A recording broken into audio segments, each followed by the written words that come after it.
I've been here, but I have to stay afloat. It's not easy.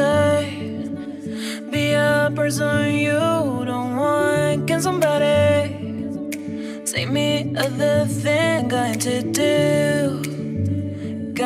do? Where's the life I? Where's my childhood? Is this called living? I don't know. Where's the life I? Where's my childhood? Is this called living? I don't know. I don't wanna grow. Just live myself. I don't wanna grow. The things I left behind me. I don't wanna grow. Just live myself. I don't wanna. So pagdating nyo dito, makikita nyo to. Didiretso lang po sa right side. So where is ang madaanan nyo itong kalye na to, where is close pa yung mga restaurant, pero mag-o-open yung mga restaurant mamaya mga 11 AM I think, hanggang gabi na yun. So ang daming restaurant dito. So kung late ka na pupunta dito, pwede ka mag-take ng lunch bago ka umakyat doon sa viewing point ng Sukuwa na to. Look behind me. Ayan, ang dami-dami. Puro pa sila close. Pero ito yung daanan niya papunta doon. Diretso-diretso na hanggang doon sa may temple. Look behind. Look behind. So galing dito sa mga restaurant, diretso lang po tayo hanggang doon sa may temple. Pagdating natin dito sa may temple, marirecognize mo or makikita mo naman agad na may hagdan siya na papasok dito sa may kahuyan. So yan lang po ang hagdan na nag-iisa papunta doon sa pavilion. So dire-diretso lang hanggang sa marating mo yung pavilion, or is overlooking naman yung mga viewing point doon.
Tayo sa pavilion na sinasabi ko kanina.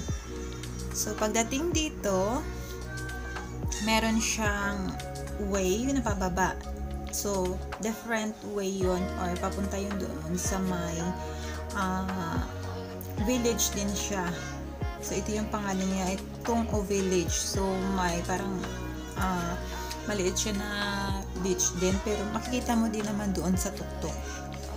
And dito tayo, kasi dito yung ang viewing point na makikita mo yung buong island, at papunta ito sa sinasabi nilang Penis Rock. Sa akin, pag sa tingin ko is looks like Penis Rock.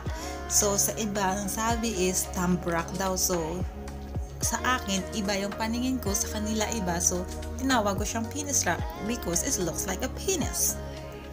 So ito na yun, didiretso lang din. So after this, meron siyang pavilion again. For this, that is a second pavilion. By the way guys, nakikita nyo si Ate Jane may bit-bit na plastic rubbish bag at may tong siya. Kasi sabi niya, mag-hike kami sa Lamma Island, so gawin namin makabuluhan since that is New Year's Day. So, we agree. Namulot kami ng basura and mostly na napupulot naming basura ay tissue. Pero guys, ang tissue po ay napakadami. Saan namin nakukuha ang madaming tissue? Doon sa mga gilid-gilid na kung saan ang kapwa mo natin hikers na umihi. Ang dami pong tissue. Ako, sila kapwa ko umihi, kasama ko umiihi din sa bundok. Kasi hindi naman talaga natin maiiwasan yun. Pero ang tissue na ginagamit namin na pamunas, nilalagay po namin sa plastic para wala tayong maiwan na basura sa bundok. So sana sa kapwa namin hikers, sa kapwa ko hikers man, kung maihiman kayo, please dalhin nyo na lang po yung tissue na ginamit nyo. Ilagay nyo sa plastic, ilagay nyo sa bag nyo. Sa pag-uwi at sa pagbaba mo ng bundok, may madadaanan kang basurahan, pwede mo na siyang iiwan doon.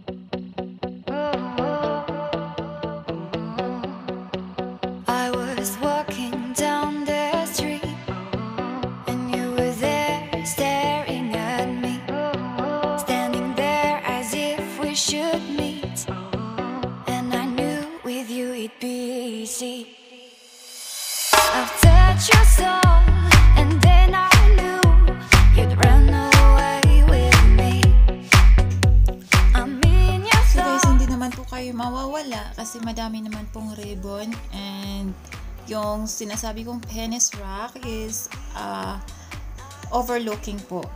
Kung dito kayo, makikita nyo na or matatanaw nyo na yung penis rack na sinasabi ko. Dalawa yun sila. So, from here, makikita mo na siya.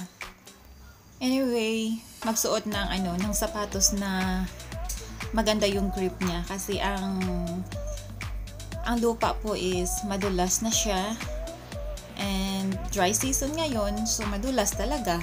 So kailangan mo ng magandang sapatos na for hiking talaga siya para safe ka.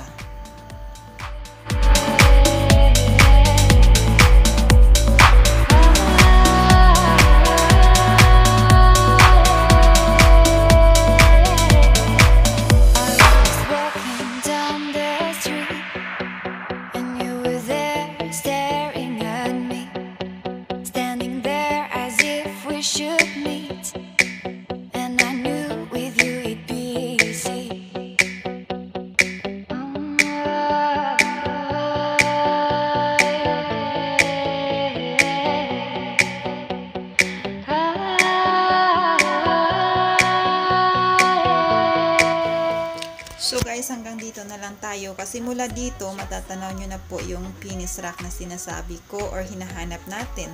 So dito makikita nyo na lahat ang view ng Lamma Island. So kayo na bahala paano ninyo i-explore ang bundok. Pwede kayong bumaba doon sa kabila, pwede kayong magre-route dito sa pinanggalingan natin or sa starting point natin. Pwede kayong bumalik doon para sumakay ulit. Or, pwede kayong pumunta dun sa kabilang pier station.